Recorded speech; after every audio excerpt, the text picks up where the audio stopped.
Listen. Can you hear it? No, not the sound of your own breathing, not the hum of your device, or the noise of your room. Something older, something that's been whispering for 2,000 years, waiting for someone, anyone, to finally listen. They called her the Sibyl, the Prophetess, the oracle who spoke truths that kings feared and emperors tried to silence. And before John ever set foot on Patmos, before he ever saw his visions of the apocalypse, before the book of Revelation was even written, she had already seen it all. But here's what they don't want you to know. Here's the secret that's been locked away in Vatican archives, hidden in monastery basements, whispered about in theological circles, but never taught in your Sunday school class. The Sibylline Oracles predicted everything: the birth of Christ, the fall of Rome, the rise of false prophets, the mark of the beast, the final judgment. Everything. And they did it centuries before it happened.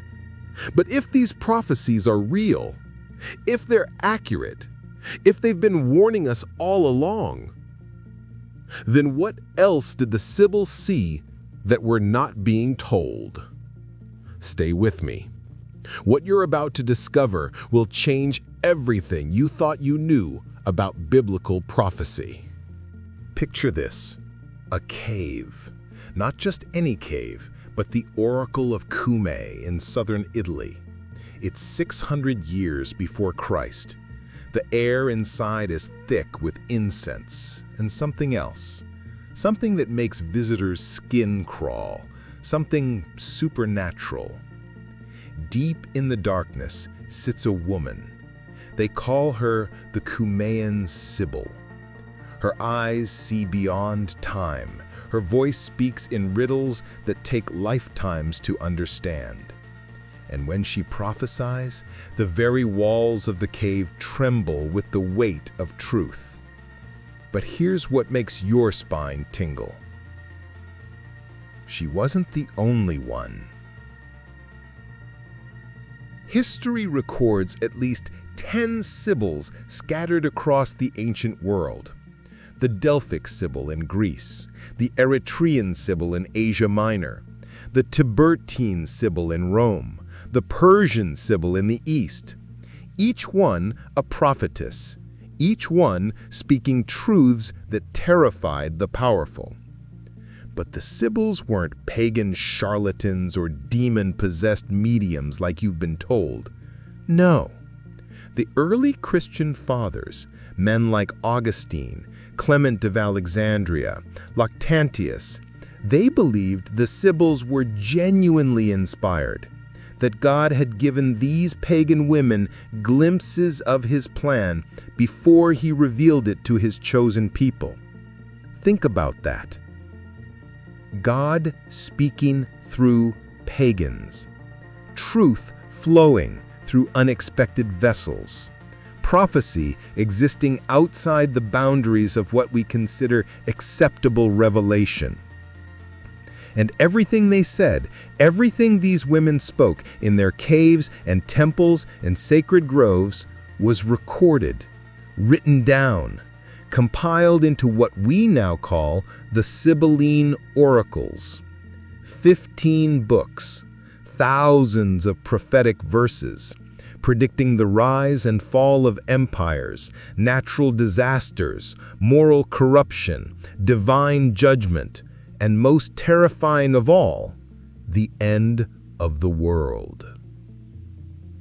But here's where it gets dangerous. Picture this: a cave.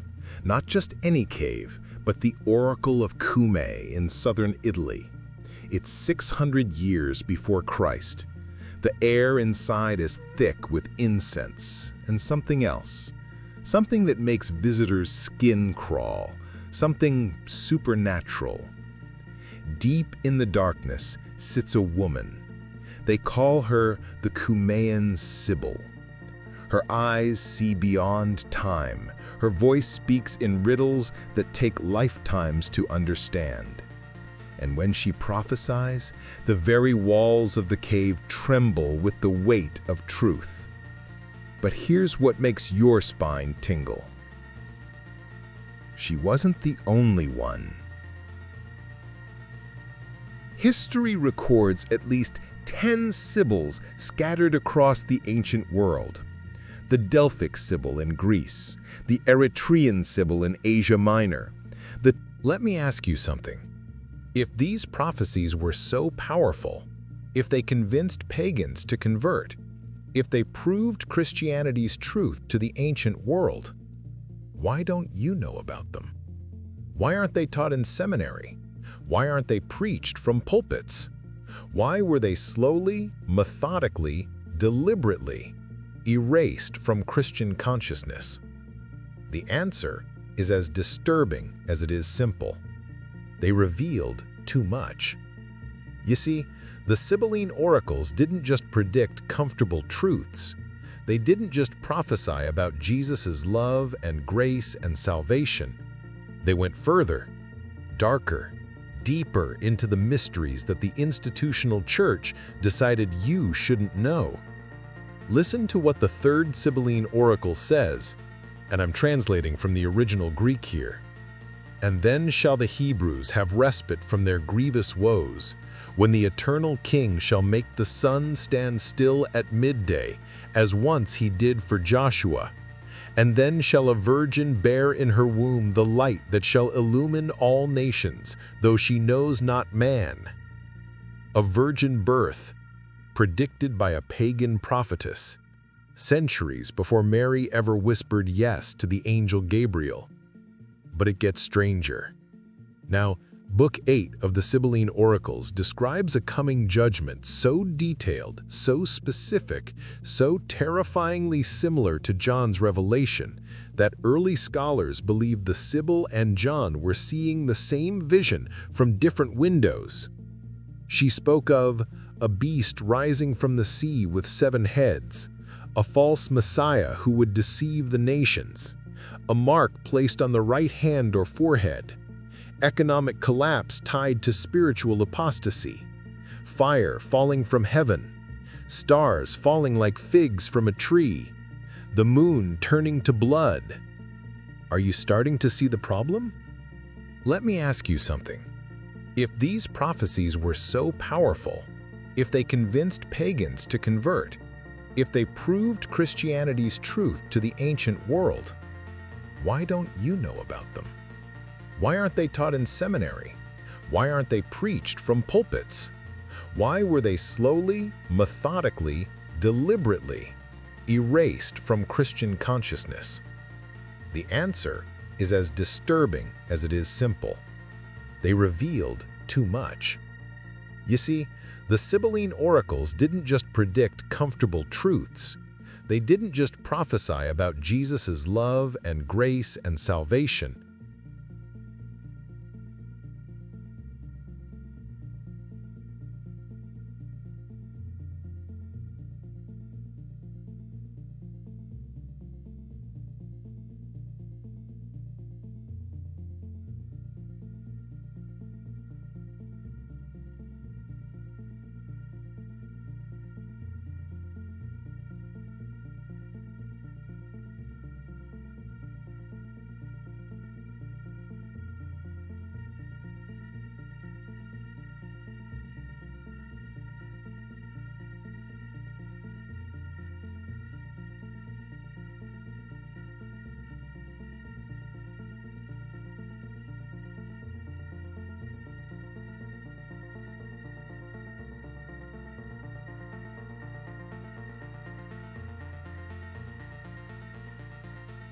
Let me show you what we've been missing.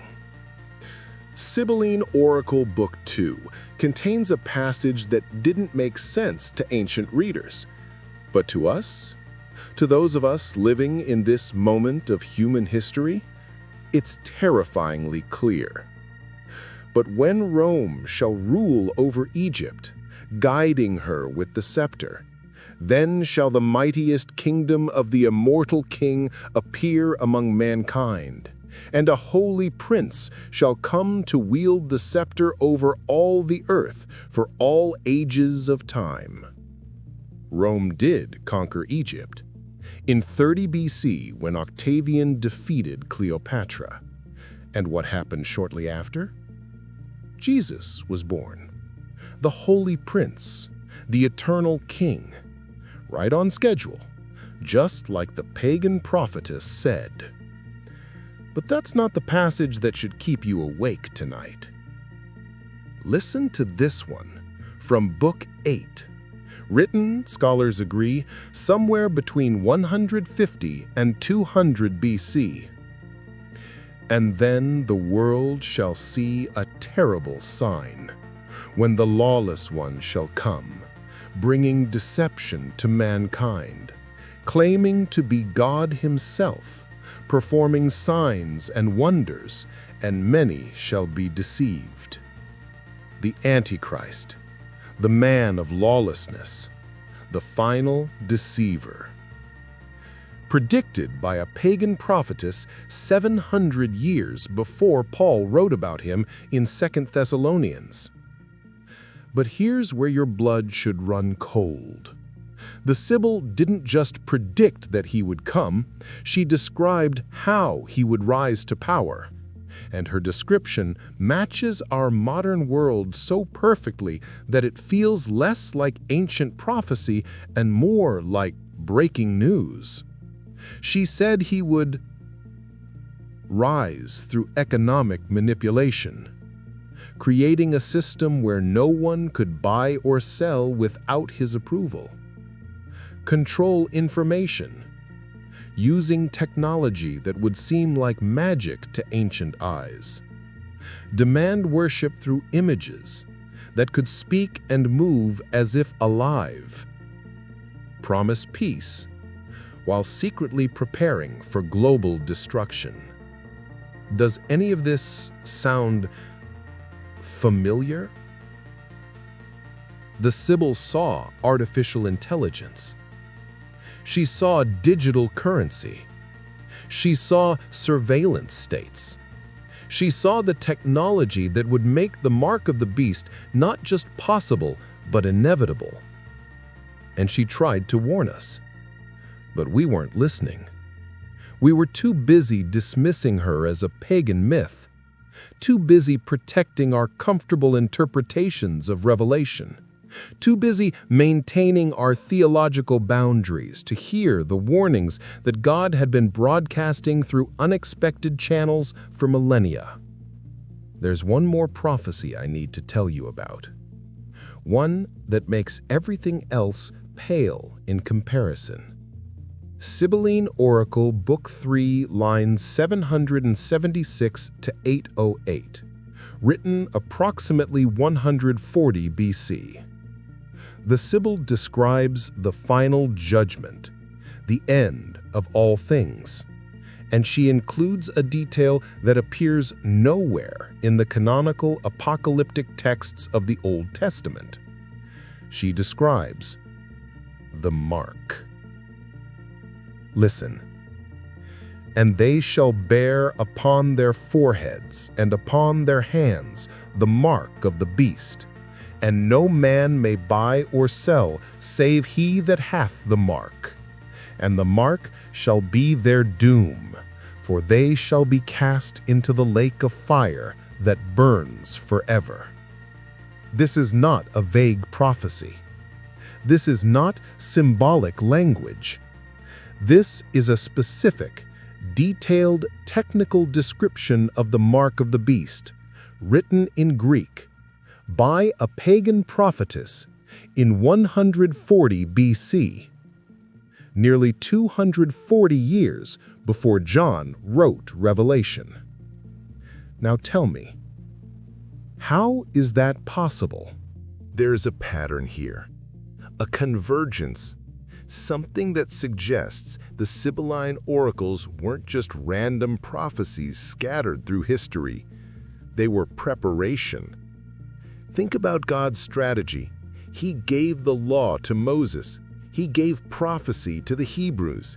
He gave wisdom to Solomon. He gave dreams to Joseph and Daniel. He gave visions to Ezekiel and Isaiah.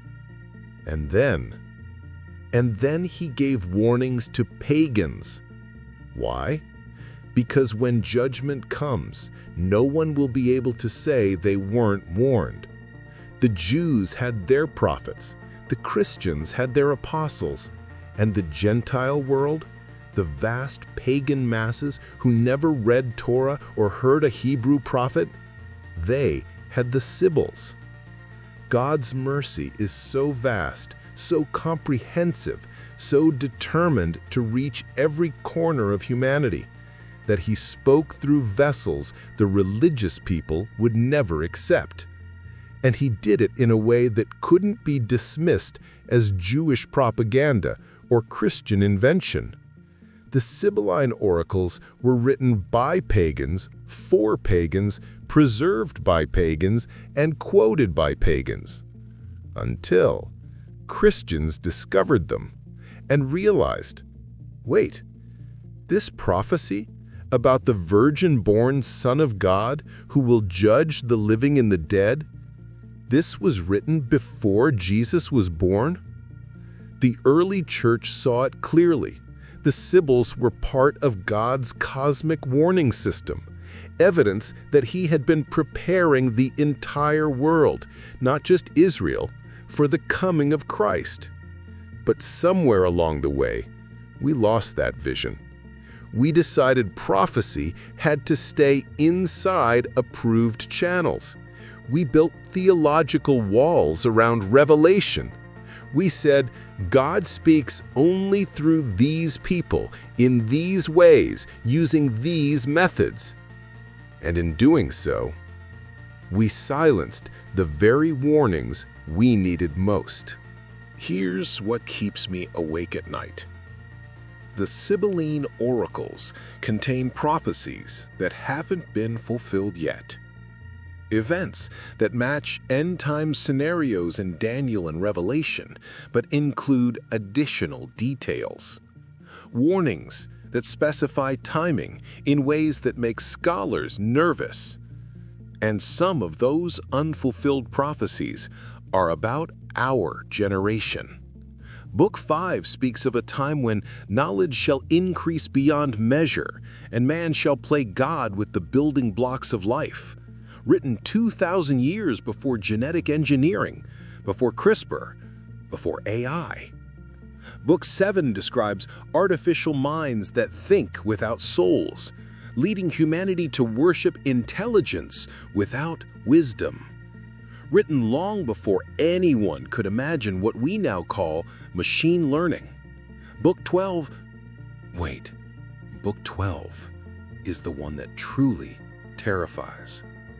It speaks of a final generation that will call evil good and good evil, celebrate perversion as progress, worship creation rather than creator, trust in their own understanding, and mock the notion of judgment until judgment arrives.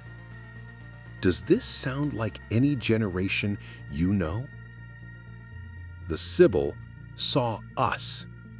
She saw this moment, this culture, this precise point in human history where we would have all knowledge but no wisdom, all technology but no moral foundation, all power but no restraint. And she tried to warn us that this is the moment, this exact convergence of pride and power that triggers the final countdown. But here's the question that haunts me. If the Sibylline Oracles have been right about everything else, if they predicted Christ's coming and were correct, if they predicted the fall of Rome and were correct, if they predicted the mark of the beast and were watching it develop before our eyes, then what does it mean that their most detailed prophecies are about events that haven't happened yet? What does it mean that their darkest warnings are reserved for a generation that would have the technology to fulfill them? What does it mean? Listen to me carefully. I'm not telling you to abandon the Bible and follow pagan prophecy. I'm not suggesting the Sibylline Oracles replace Scripture. But I am saying this: God has been warning us through every possible channel, using every available voice, speaking through prophet and pagan alike, because the message was too important to limit to a single stream. And we've been ignoring it. The signs are everywhere. The technology exists. The moral collapse is accelerating. The convergence is happening exactly as predicted by Isaiah, Daniel, Jesus, Paul, John, and the Sibyl. So here's your choice. You can dismiss this. You can call it coincidence, conspiracy, or creative interpretation. You can go back to your comfortable theology that keeps prophecy safely in the past or distant future. Or you can wake up. You can recognize that we are living in the generation that the prophets, all the prophets, warned about. You can see the mark system being built. You can watch the false peace being negotiated. You can observe the apostasy spreading through churches that should know better. You can see it if you're willing to look. The Sibylline Oracles were never meant to replace biblical prophecy.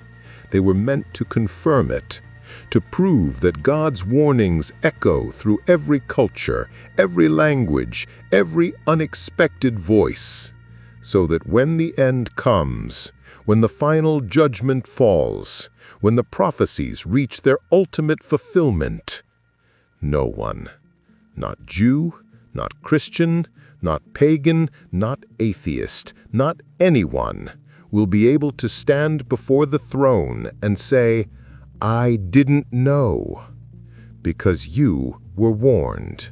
We all were. The question is, are you listening?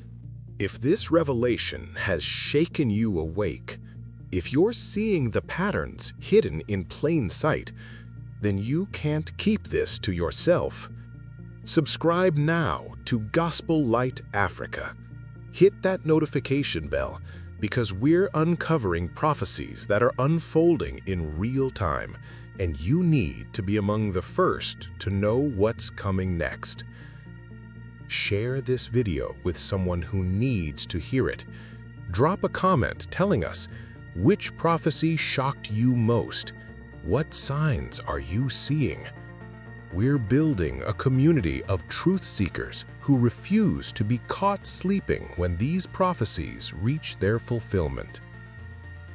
The Sibyl's warning wasn't just for her generation, it was for yours. The countdown has already begun. Subscribe now. The next revelation drops soon. And trust me, you don't want to miss it.